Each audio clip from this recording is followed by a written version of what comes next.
دابەزینی نرخی نەوت کە زیانی ئابووری گەورەی بە زۆرێک لە وڵاتانە گەیاند کە بە شێوەیەکی سەرەکی پشت بە هەناردەکردنی نەوت دەبەستن و سعودێژیەکی بووە لە وڵاتانە و لە ساڵی ڕابردوودا لە سەدا هەفتایی داهاتەکەی پێژێنابوو دەسەڵاتدارانی ڕێزی ناچار کرد چاو بە سیاسەتی ئابووری و سەرچاوەکانی داهاتی وڵاتەکەیاندا بخشێنەوە پلانێکی بەرفراوان بە ناوی تێڕوانینی سعودیە بۆ ساڵی 2030 پەسەند بکەن.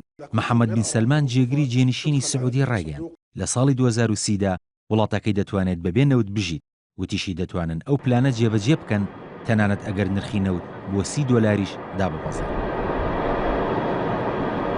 ئەوە لە کاتێکدایە کە لە چەند مانگی ڕابردوودا بەهۆی دابەزینی نرخی نەوتەوە بۆ دەوروبەری $30 بودجەی گشتی سعودیە نزیکەی $100 ملیار کورتی هێناوە. بەپێی پلانەکە حکوومەت پشکی خۆی لە کۆمپانیای نەوتی ئارامکۆ دەفرۆشێت کە دەکاتە لە سەدا 5 کۆی پشکەکانی کۆمپانیاکە. بەشێک لە پاری فرۆشتنی ئەو پشکانش لە بنیادنانی سندوقێکی دارایی سیادیدا بە بەهای $2 تریلیۆن بەکاردەهێنێت. لەو چوارچێوەشدا سعودی هەوڵ دەدات ببێتە باشترین 15 وڵاتی جیهان لە ڕووی ئابووریەوە کە ئێستا لە پلەی 20یەمیندایە. گۆڕانکاریەکانیش لە ئابووری سعودیەدا وە بەرهێنان لە کەرتی کانزایی و بەرهەمی سەربازیشدا دەگرێتەوە.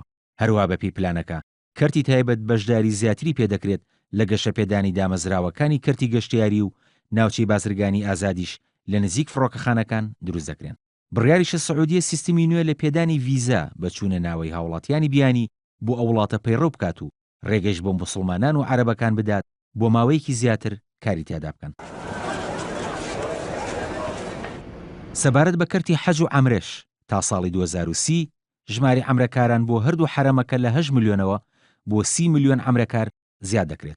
ئەویش لە ڕێگەی کردنەوەی فڕۆکەخانی نوێ و وەبەرهێنان لەو زەویانی کە لە چواردەوری حرەمی مەکەدان.